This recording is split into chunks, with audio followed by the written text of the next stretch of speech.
Bonjour, je vous souhaite la bienvenue à la deuxième édition de l'École de printemps en nutrition destinée aux aînés. Mon nom est Marie Marquis, je suis professeure au département nutrition et je dirige également ce très beau projet que représente l'École de printemps. On est rendu à la troisième journée d'activité, laquelle est virtuelle, bien évidemment. Alors, merci d'être avec nous aujourd'hui. Pendant la prochaine heure, nous serons en présence de la professeure Guylaine Ferland. Je vais d'abord prendre quelques instants pour vous l'introduire. Guylaine est professeure titulaire au département de nutrition de la Faculté de médecine de l'Université de Montréal.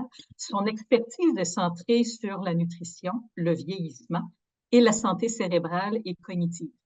Elle enseigne au département de nutrition et elle est également chercheure au Centre de recherche de l'Institut de cardiologie de Montréal, où elle mène des recherches à la fois fondamentales et cliniques. Dans les dernières années, au sein d'un consortium canadien, elle a co-dirigé des travaux ayant mené au guide alimentaire pour un cerveau en santé, et ce sera le sujet de sa conférence. En cours de conférence, si vous avez des questions à lui soumettre, je vous invite à les inscrire. Au bas de l'écran, vous avez une zone Q et R ou Q et A, dépendant de la version que vous avez de votre édition Zoom, et vous pourrez inscrire au fil de la conférence les questions que vous avez. Et à la toute fin, nous allons en retenir certaines d'entre elles et Anne-Marie Villeneuve va se faire notre co-animatrice et elle nous transmettra vos questions. Alors, on est ensemble pour la prochaine heure. Guylaine, la parole est à toi. Merci. Alors, merci beaucoup, Marie, et je suis très contente d'être parmi vous aujourd'hui. Un petit peu loin, mais tout à fait heureuse d'être parmi vous. Alors, en fait, comme le mentionnait Marie, aujourd'hui, j'aimerais vous présenter un outil que nous avons développé, un certain nombre de chercheurs canadiens, et en fait, j'aimerais vous présenter un peu ce qui nous a incité à développer cet outil et puis aussi à vous le présenter dans le détail. Mais en fait, la première chose qu'on doit dire, je pense qu'il est important de dire, c'est que l'espérance de vie au Canada n'a jamais été aussi élevée. C'est-à-dire qu'on n'a jamais vécu aussi vieux, si on peut dire. Par exemple, en 2020, donc il y a quelques années, une petite fille qui naissait pouvait s'attendre d'atteindre l'âge de 84 ans et un petit garçon l'âge de 80 ans. Et à 65 ans, une personne qui avait 65 ans en 2020 pouvait s'attendre de vivre, une femme, 22 ans de plus et un homme 19 ans de plus. Alors donc, on parle quand même et ça, cette progression de l'espérance de vie est largement associée au progrès de la médecine, bien sûr, cardiovasculaire, mais autres aussi. Alors donc, c'est certain qu'on a, d'un point de vue sociétal, c'est quand même une bonne nouvelle parce que ça nous permet justement de vivre pleinement pendant de nombreuses années et de contribuer à la société, mais aussi à notre environnement immédiat. Ceci étant, c'est certain que plus on vit vieux, plus on s'expose à développer certaines conditions. Et en fait, parmi ces conditions, on a les troubles neurocognitifs. Et donc, on parle ici là, de problèmes, les problèmes de mémoire qu'on peut développer, mais aussi, de manière plus sérieuse, là, les états de démence. Alors donc, lorsqu'on regarde les statistiques, on se rend compte, ça c'est d'un rapport qui est très récent. En fait, on se rend compte qu'en 2020, on avait près de 600 000 Canadiens et Canadiennes qui présentaient des troubles neurocognitifs, un chiffre qu'on peut s'attendre qui va atteindre 1 million en 2030 et 1,7 million en 2050. Donc, on parle quand même d'une progression qui est constante et qui est assurément associée au vieillissement de la population. Alors, évidemment, ces chiffres peuvent peut-être nous paraître inquiétants, mais disons qu'il y a quand même une contrepartie à ceci, c'est que on sait maintenant, un rapport européen qui a été publié en 2020 estimait que 40% des cas de démence, par exemple de type Alzheimer, qui est en fait la démence la plus courante, seraient attribuables à des facteurs de risque modifiables. En d'autres termes, en tant qu'individu, on a un certain pouvoir pour justement réduire nos risques. Et quand on consulte le site de la Société Alzheimer canadienne, parmi les principaux facteurs de risque pour développer la démence, on a des facteurs tels que l'hypertension, le tabagisme, le diabète, manque d'activité physique, l'obésité, l'alimentation de pauvre qualité. Évidemment, il y a d'autres facteurs comme par exemple des apports excessifs d'alcool, la pollution. Alors, il y a d'autres facteurs, mais ceux-ci sont des facteurs qu'on retrouve généralement lorsqu'on parle de facteurs de risque pour développer des problèmes cognitifs au grand âge. Alors, évidemment, la présentation d'aujourd'hui va mettre une emphase particulière. Nous allons discuter plus spécifiquement de la nutrition et essayer de voir qu'est-ce qu'on peut faire finalement pour réduire nos risques de développer des problèmes cognitifs ou si on en a, qu'est-ce qu'on peut faire pour nous aider à ce qu'ils ne progressent pas et à ce qu'ils ne deviennent pas plus sévères. Alors donc, le guide dont je vais vous parler aujourd'hui, c'est le suivant. Donc, vous avez ici la première page de notre guide. Il s'agit d'un guide qui est très simple, qui tient sur 2 pages et je pense que vous avez déjà en main une copie de ce guide. Alors, nous avons ici la première page et nous allons voir dans le détail un peu plus tard en quoi ça consiste. Alors, la première page, comme on va le voir, on parle ici, on présente les grands principes, on présente en fait la philosophie aussi très largement, alors que à la deuxième page de ce guide, on est plus spécifique. Et là, on a des aliments qu'on va recommander de consommer d'une manière régulière. Et ça couvre la partie gauche de la page. Et aussi des aliments qu'on suggère de consommer avec modération. Et donc, on va voir ça dans le détail tantôt. Mais en fait, ce que je voulais dans un premier temps, je voulais vous parler un petit peu de l'origine et surtout des personnes qui sont à l'origine de ce guide. Alors, comme Marie le mentionnait, en fait, ce guide, il a été développé par des chercheurs, des cliniciens qui appartiennent au Consortium canadien en neurodégénérescence et vieillissement.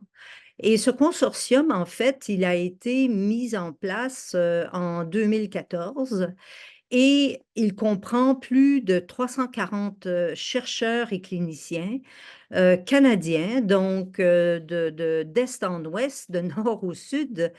Et en fait, tous ces chercheurs et cliniciens ont comme dénominateur commun, si on peut dire, comme point de rencontre, c'est qu'ils s'intéressent aux maladies neurodégénératives telles que la démence, mais aussi, alors que ce soit la maladie d'Alzheimer, mais ça peut être aussi les démences vasculaires et aussi la maladie de Parkinson, par exemple.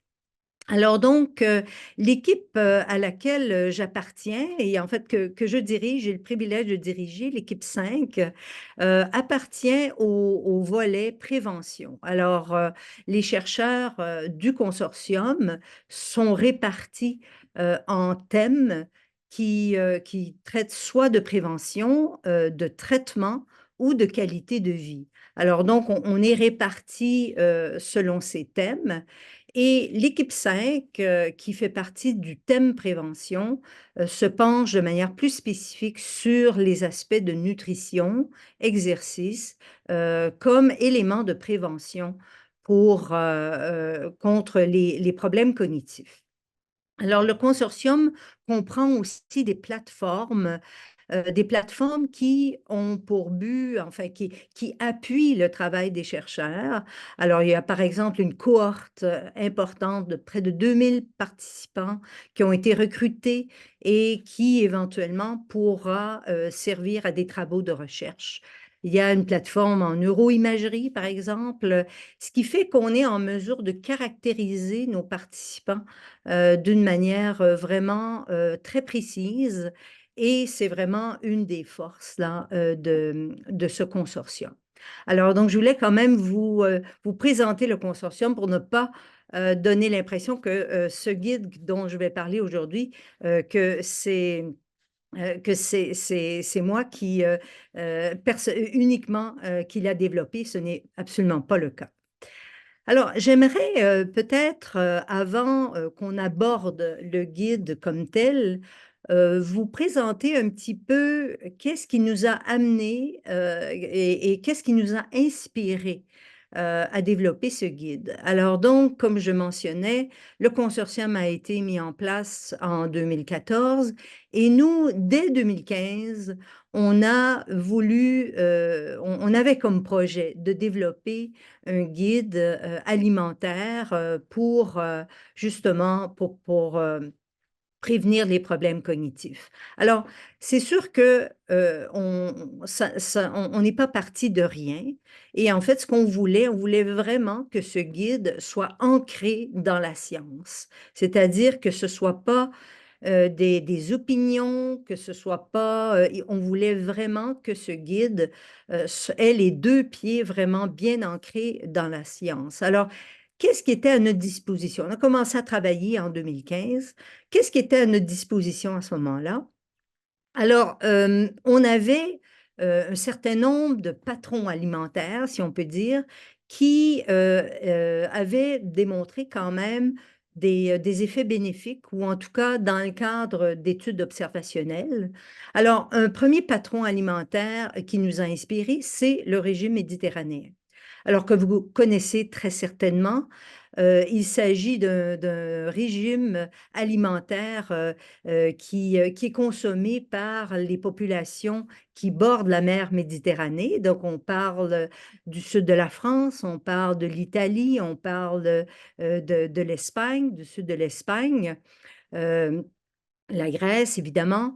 Et c'est un régime, évidemment, qui a d'abord été étudié en fonction de son effet potentiellement bénéfique au niveau des maladies cardiovasculaires. Mais depuis 2015 plus précisément, c'est un régime qui a aussi fait ses preuves au niveau de la cognition. Alors donc, si on résume grosso modo, le régime méditerranéen, c'est un régime qui recommande des apports élevés en fruits et légumes. Donc, on fait une partie généreuse de notre alimentation. Fruits, légumes, grains entiers et l'huile d'olive est utilisée comme principale source de gras. On recommande aussi les produits laitiers. C'est un régime qui inclut les produits laitiers, mais aussi les noix, les graines, les herbes, les épices, bien sûr. Et on a comme emphase des protéines végétales, des légumineuses, fruits de mer, poissons, plutôt que la viande rouge. Alors, quand on regarde la pyramide, on voit que la viande rouge, on la retrouve au sommet de la pyramide et on recommande d'en consommer là vraiment d'une manière très limitée, soit mensuellement. Dans le cas de régime méditerranéen, on a aussi le verre de vin qui est recommandé. Alors, donc, vous allez voir tantôt, quand on va se pencher sur le guide qu'on a développé, qu'il y a quand même des sources d'inspiration assez importantes. Alors, mais simplement mentionner qu'en 2015, on a eu accès à la première étude clinique randomisée, un essai randomisé d'une durée de 4 ans, où on a étudié des personnes qui présentaient des facteurs de risque au niveau cardiovasculaire et métabolique. Et suite à cette intervention du régime méditerranéen, on a eu des effets bénéfiques qui ont été observés au niveau de la mémoire et aussi de la façon d'organiser nos idées, si on peut dire. Alors donc, le régime méditerranéen, c'est certain il a été d'une grande inspiration pour nous. Un deuxième patron alimentaire qui s'est avéré intéressant, c'est, vous avez peut-être entendu parler de la diète DASH, qui est un acronyme pour Dietary Approaches to Stop Hypertension. En fait, c'est la diète DASH, un régime qui a été développé en 1997 aux États-Unis, essentiellement et qui a vraiment été développé par des chercheurs de l'Institut national de santé. Et ça avait pour but, ce régime, d'aider les gens à contrôler leur tension artérielle. Donc, ceux qui, comme on dit, faisaient de la pression. Alors, on voyait quand même les conséquences de l'hypertension au niveau des maladies cardiovasculaires, des AVC, etc. Donc, le gouvernement a décidé à ce moment-là de prioriser. Alors, la diète DASH, aussi, quand on regarde sa composition, il y a quand même des éléments communs au régime méditerranéen, dans le sens qu'on recommande des fruits, des légumes, produits laitiers faibles en gras, des grains entiers, avec modération, protéines animales maigres, donc on n'exclut pas de viande ou quoi que ce soit, mais on privilégie vraiment les versions maigres. Et dans le cas de la viande rouge, on essaie de vraiment réduire autant que possible les apports de viande rouge. Donc, ça fait quand même pas mal d'années que les viandes rouges sont ciblées.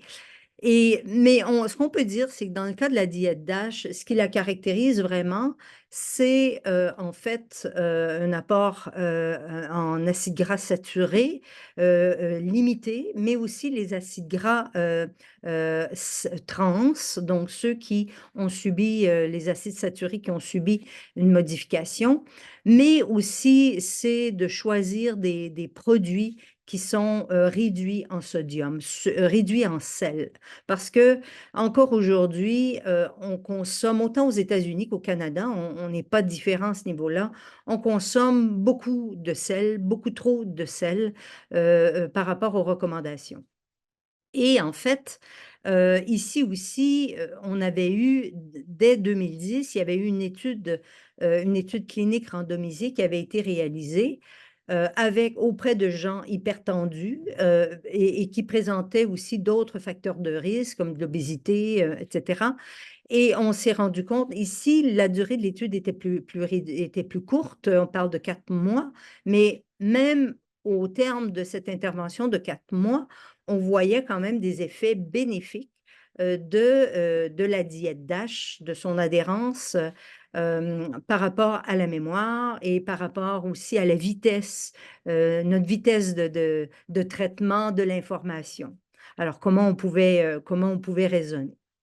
Donc, ces deux patrons alimentaires, comme vous voyez, il y a vraiment des éléments communs. Et on avait quand même, avec ces deux patrons alimentaires, on avait quand même on avait des données qui nous laissaient penser qu'on était probablement sur une bonne voie en les intégrant dans notre futur guide. Mais en 2015, on avait aussi on commençait à avoir de l'information sur d'autres aliments et nutriments qui pouvaient s'avérer être bénéfiques pour le cerveau. Et entre autres, les petits fruits. Alors donc, on parle ici des fraises, par exemple, des framboises, des bleuets, des mûres. Et en fait, les travaux ont surtout été réalisés chez l'animal au départ, mais par la suite dans le cadre d'études cliniques. Et en fait, les petits fruits sont intéressants en raison de leur contenu en ce qu'on appelle les polyphénols, qui sont des substances qu'on retrouve dans les plantes et qui ont un pouvoir antioxydant, c'est-à-dire que les antioxydants vont protéger les membranes de nos cellules contre les réactions d'oxydation qui surviennent naturellement. Dès qu'on respire, on se trouve à créer des réactions d'oxydation. Alors donc, les petits fruits se sont avérés, disons, on avait de plus en plus d'évidence à l'effet qu'ils pourraient aussi être intéressants. En même temps, on avait les légumes verts feuillus particulièrement et ceux de la famille des brassicas, c'est-à-dire les choux-fleurs, là, la famille des choux, choux-fleurs, choux, pommés, etc. Et en raison de leur teneur en vitamine K, et je dois dire ici, je dois admettre que notre laboratoire a été quand même au centre de ces activités de recherche, alors autant chez l'animal que par la suite au niveau clinique. Et d'ailleurs, en fait, une étude clinique qui a été réalisée par une de mes anciennes étudiantes, Dr Nancy Press, a montré que chez des personnes âgées qui n'avaient pas d'atteinte cognitive, donc qui n'avaient aucun problème à ce niveau-là, lorsque les personnes qui avaient un statut vitaminique K plus élevé avaient de meilleures performances au niveau de la mémoire. Alors donc, on avait des raisons de vouloir inclure peut-être aussi des légumes verts et de la famille des brassicas. Et enfin, on avait aussi des travaux qui montraient que les noix euh, pouvaient être bénéfiques, et particulièrement les noix de Grenoble. Et les noix de Grenoble, c'est très facile de les reconnaître parce que quand on les regarde, elles nous rappellent un peu les hémisphères de notre cerveau. Alors donc, elles sont très... il y a des replis et tout ça, donc elles sont très facilement reconnaissables. Et en fait, dans le cas des noix de Grenoble, c'est vraiment en raison de leur profil d'acide gras qui est tout à fait avantageux, des acides gras de type oméga 3, mais aussi en raison de leur teneur en antioxydants. Donc, un peu comme les polyphénols ont cette activité-là, cette action-là. Alors donc, si vous le voulez bien, on va se pencher maintenant sur notre guide. Donc, vous voyez un petit peu, je pense que c'est important que je présente un peu ce qui nous avait inspiré et pour voir qu'on n'a pas tout inventé, loin de là. On a simplement, en 2015, quand on a commencé à travailler sur notre guide, on s'est penché sur la littérature scientifique, on a regardé les données probantes, les preuves, et on a essayé de mettre ceci ensemble pour en arriver à quelque chose de simple et qui soit facilement applicable dans dans notre vie de tous les jours. Alors donc, je vais reprendre les prochaines diapositives, vont se pencher sur le contenu de cette première page, au cas où vous ne l'auriez pas encore consulté. Alors donc, la première chose, en fait, qu'on doit retenir et que le premier message qu'on veut communiquer, c'est que une alimentation qui est bonne, qui est bénéfique pour le corps de manière générale, va être bénéfique aussi pour notre cerveau. Et donc, et ça, si on retourne, par exemple, au régime méditerranéen ou à la diète DASH, ben, en fait, ce sont deux patrons alimentaires qui se sont avérés très bénéfiques au niveau vasculaire, cardiovasculaire.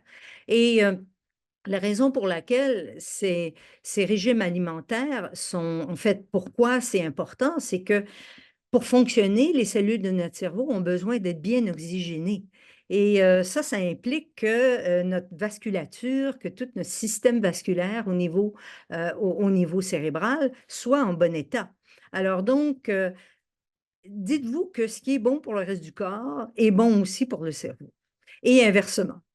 Ce qu'on veut, alors, comme je mentionnais aussi, c'est que moi, je vous ai parlé tantôt je vous ai présenté seulement quelques études cliniques qui ont été réalisées, mais il y a quand même des études épidémiologiques de type observationnel qui ont quand même montré qu'une alimentation de qualité, donc une alimentation qui s'apparente à ce dont on a discuté, est associée à une meilleure mémoire, plus grande vitesse de raisonnement, amélioration des fonctions cérébrales globales et aussi, dans certains cas, un risque réduit de maladie d'Alzheimer et d'autres démences, particulièrement les démences de type vasculaire.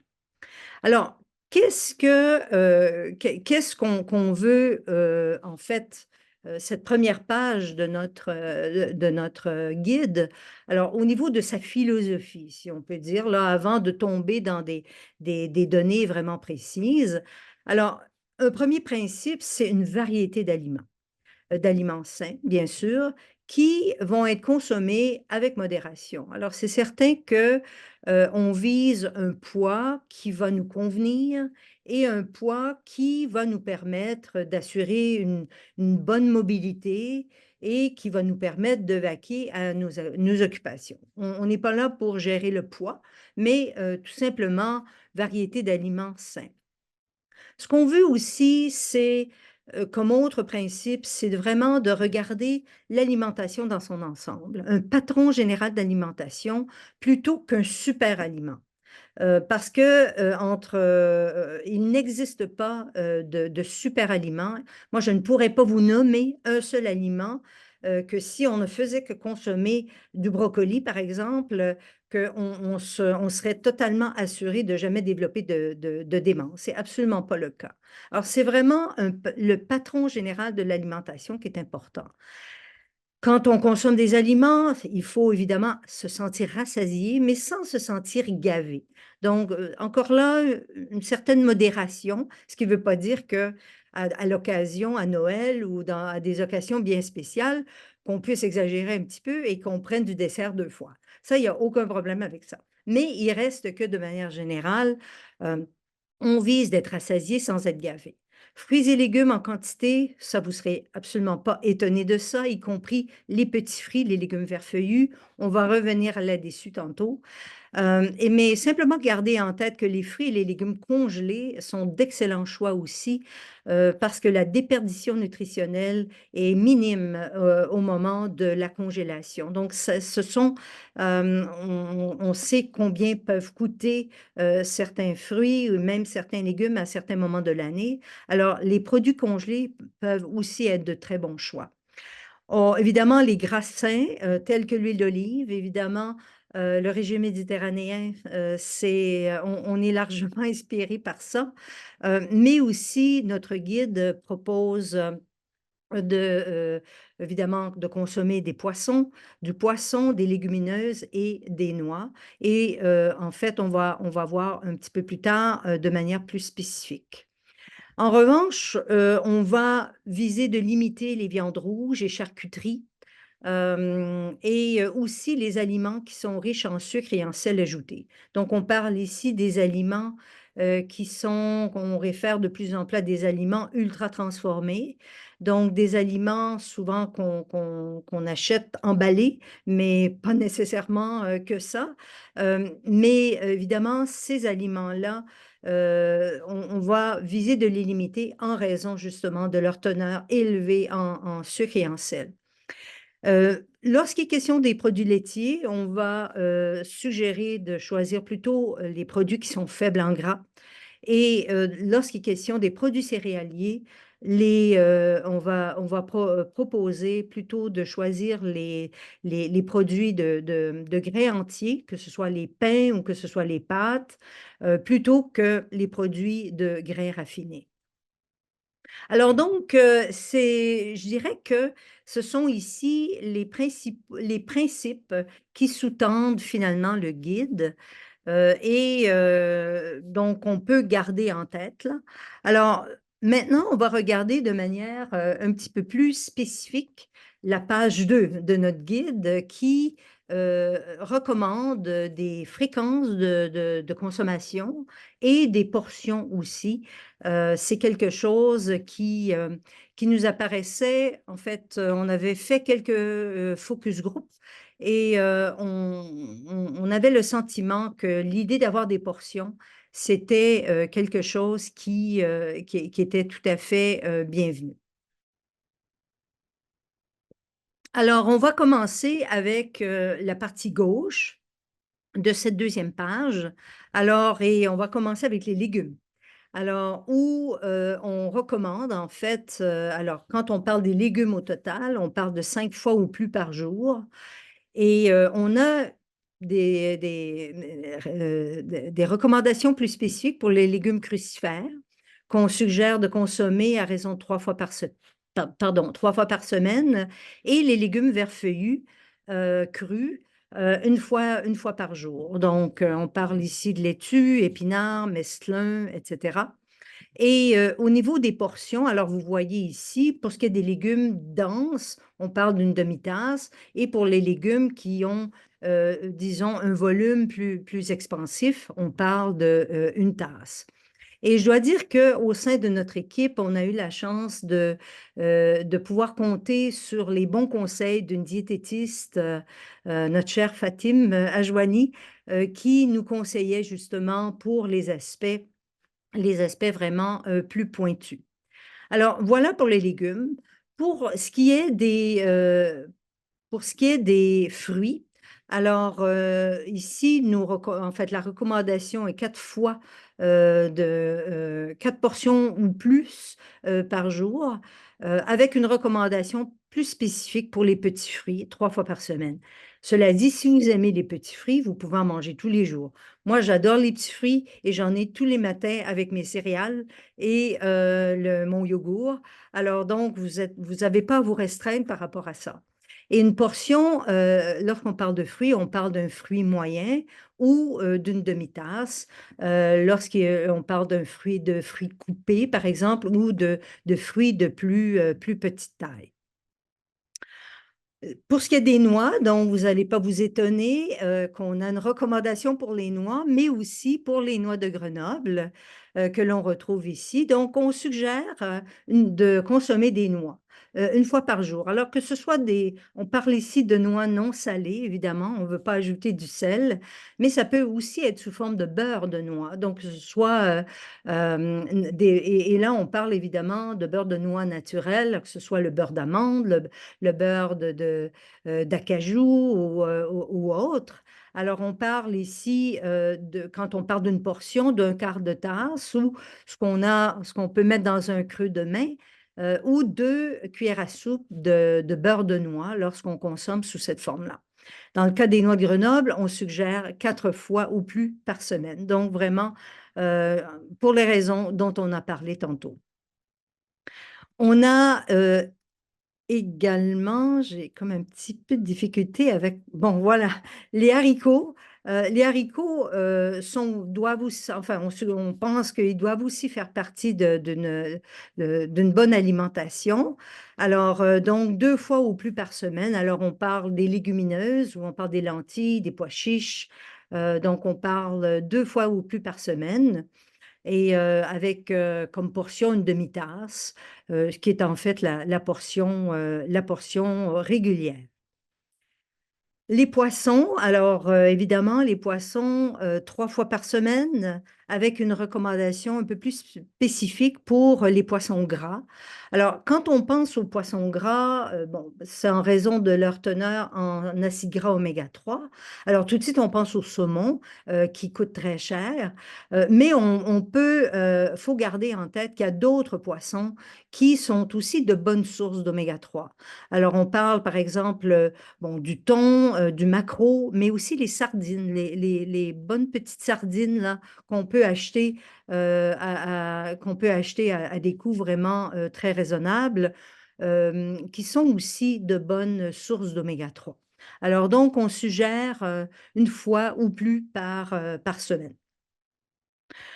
Comme autre recommandation, lorsqu'il est question des produits céréaliers, par exemple, des grains, alors évidemment, ce qu'on recommande, et on a fait allusion à ça un petit peu plus tôt, de plutôt choisir des pâtes ou des pains 100% de grains entiers, mais aussi d'inclure d'autres céréales comme le quinoa, le bulgur, l'orge, au lieu de grains raffinés, comme alors choisir du riz brun plutôt que le riz blanc et les pâtes de grains entiers plutôt que les pâtes blanches. Alors donc, c'est encore là un principe qu'on recommande. Évidemment, on peut toujours faire déroger de ça, et puis il y a de la place pour ça aussi, mais encore là, c'est, je dirais, la philosophie générale qui est importante. Maintenant, si on regarde les aliments à limiter, donc là, on se retrouve du côté droit de la page, de la deuxième page de notre guide. Alors là, alors pour ce qui est des viandes, alors on a une recommandation pour viande, volaille et charcuterie. Donc, viande et volaille au total, une fois au moins par jour. Et dans le cas des viandes rouges et charcuteries, moins d'une fois par semaine.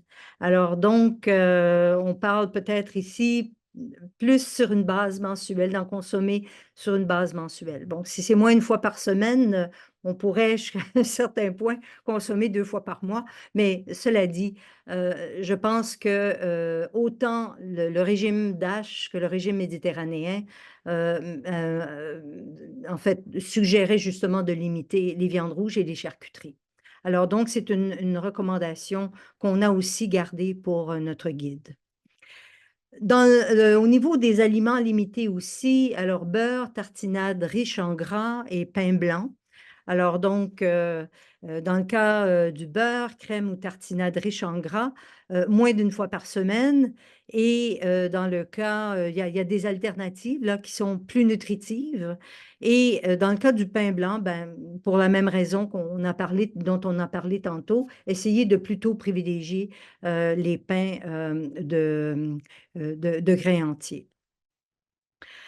Enfin, on a les aliments ultra transformés. Alors là, donc on parle ici des aliments, je ne vais pas les nommer tous là, mais vous voyez quand même de quel type d'aliments dont on parle. Donc des repas, ce sont des repas qui sont déjà soit préemballés ou qui sont déjà préparés. Et bon, il y a aussi des aliments comme croustilles, frites, des aliments frits, des desserts laitiers du commerce. Et on a des produits de boulangerie, particulièrement ceux du commerce, donc biscuits, muffins, etc. Confiserie et chocolat, particulièrement chocolat, surtout les chocolats qui sont faits à base de sucre, parce qu'évidemment, ça peut la composition du chocolat, des tablettes de chocolat peut varier énormément. Et ça inclut aussi les boissons gazeuses. On voit un exemple ici. Et tout comme les jus de fruits, là, les cocktails qui sont... en fait, ce qui caractérise ces aliments-ci, c'est leur teneur élevée en sel et en sucre. Et en fait, le fait qu'ils apportent beaucoup de calories par bouchée, si on peut dire, sans apporter beaucoup d'éléments nutritifs autres. Alors donc, pour cette raison, ils ne sont pas à éliminer complètement, mais à consommer avec modération. On a aussi quelques conseils et astuces qu'on veut recommander. Alors donc, par exemple, ici, alors évidemment, ajouter des haricots, autres légumineuses aux soupes, aux ragoûts, aux salades et aux mets sautés. Donc, c'est quand même des façons faciles d'intégrer les haricots et les légumineuses si on n'a pas tellement l'habitude d'en consommer. On va, les collations, des collations, on va essayer de privilégier les collations santé, donc les noix, fruits frais, légumes hachés, yogourt, etc. Et aussi, ce qui est très important, c'est une bonne hydratation. Alors donc, boire de l'eau et tout comme les boissons non sucrées. Alors, je réalise que j'ai sauté une diapositive. Alors, si vous me permettez, je vais reculer d'une diapositive. Alors, ce qu'on veut aussi retenir, c'est d'opter pour la couleur.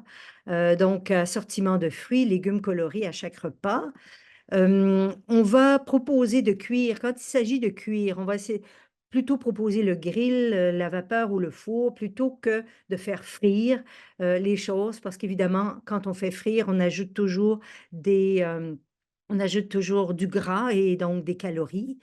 Et on suggère aussi de toujours avoir en réserve dans notre garde-manger des légumineuses sèches ou en conserve, justement pour ne jamais être pris de court, poissons congelés ou en conserve et fruits et légumes congelés. Évidemment, on peut aussi avoir des versions en conserve. Le hic avec les versions en conserve, c'est que dans le cas des légumes, il y a souvent beaucoup de sel. Et dans le cas des fruits, il peut y avoir pas mal de sucre. Mais évidemment, si on rince tout ça à l'eau avant de les consommer, bien évidemment, on règle pas, une bonne partie du problème. Alors donc, ce sont les conseils et astuces qu'on vous propose. Et en fait, ce que je voulais aussi vous mentionner, c'est que depuis la semaine dernière, sur le même site, à la même adresse où vous pouvez télécharger le guide alimentaire, nous avons aussi près d'une cinquantaine de recettes qui ont été conçues par un groupe de diététistes. Et tout ça, ça a été supervisé par notre diététiste Fatim. Et en fait, et alors donc, évidemment, on va au fur et à mesure ajouter des recettes éventuellement, mais les recettes sont fondées sur les principes du guide que je vous ai présenté. Alors, on a des recettes pour chacune des catégories. On a un total de 6 à 8 recettes, si je ne m'abuse, 8 recettes. Asie du Sud, Caraïbes, Europe de l'Est, on a Europe, tradition juive, on a cuisine italienne, méditerranéenne, persane et vietnamienne. Et dans chaque cas, on a au moins une recette végétarienne.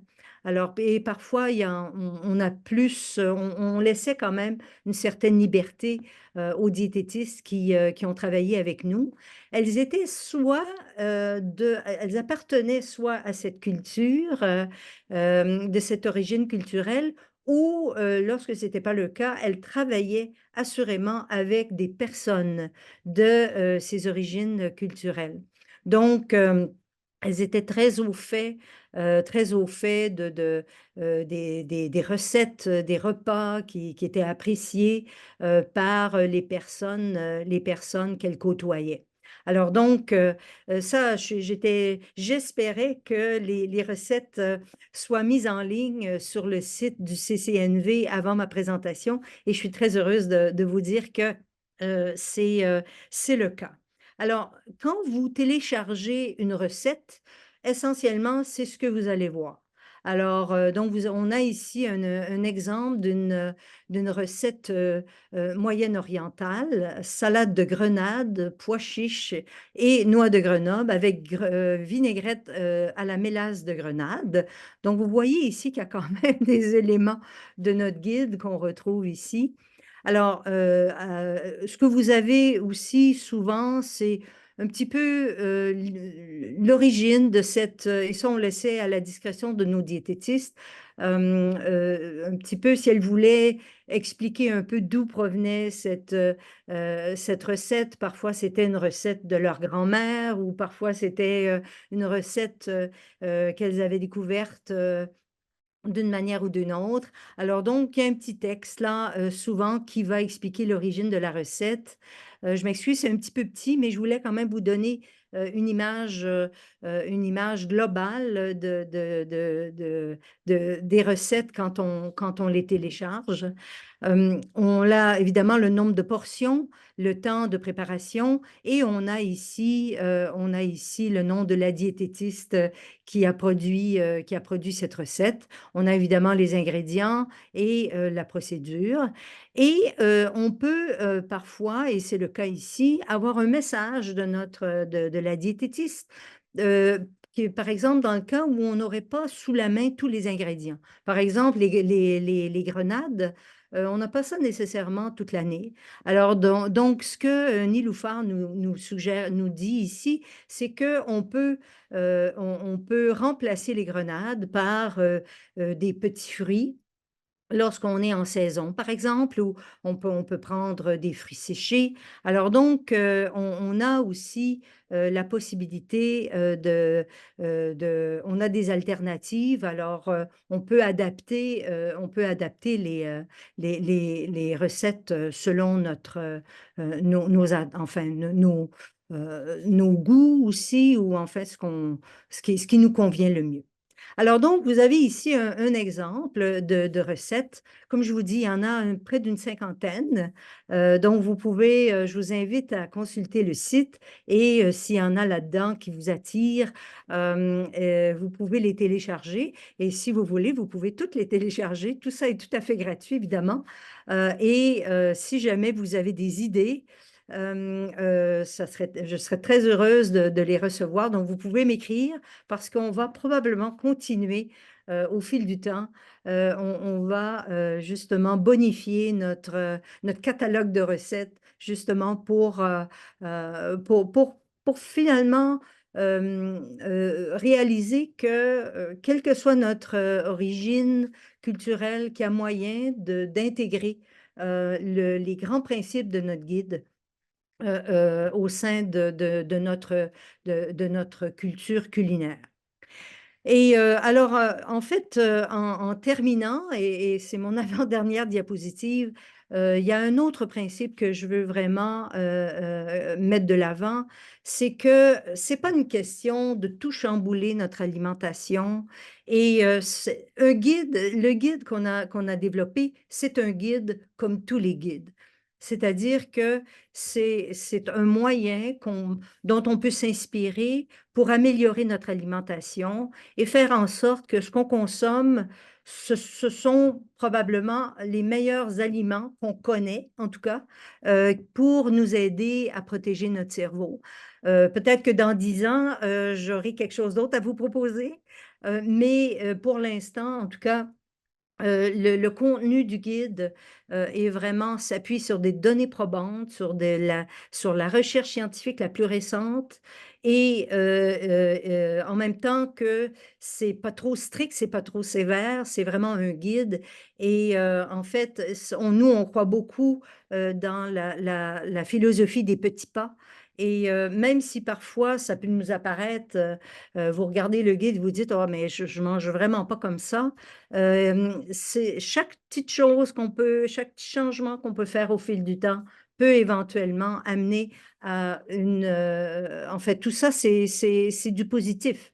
Et l'idée, c'est de faire, il faut évidemment toujours avoir du plaisir quand on mange et on ne doit jamais mettre ça de côté. Et s'il y a des aliments qu'on n'aime vraiment pas, en même temps que les catégories sont quand même assez larges, qui fait que ça laisse place à des choix alimentaires qui vont varier selon les individus. Mais en fait, c'est ça l'idée. C'est vraiment les petits pas et tout ce qu'on peut faire finalement à notre mesure, à nous, c'est ça qui est important. Et j'aimerais vraiment, et ça c'est ma toute dernière diapositive, j'aimerais vraiment remercier les personnes vraiment qui sont au cœur et particulièrement Matthew Parrott, qui était postdoctorant au sein de l'équipe au moment où on a vraiment commencé à travailler sur ce guide. Il est maintenant à Santé Canada. Alors donc, il a fait un bon bout de chemin, mais Matthew a vraiment été la personne qui a défriché la littérature et qui nous a mis nous a mis sur les rails.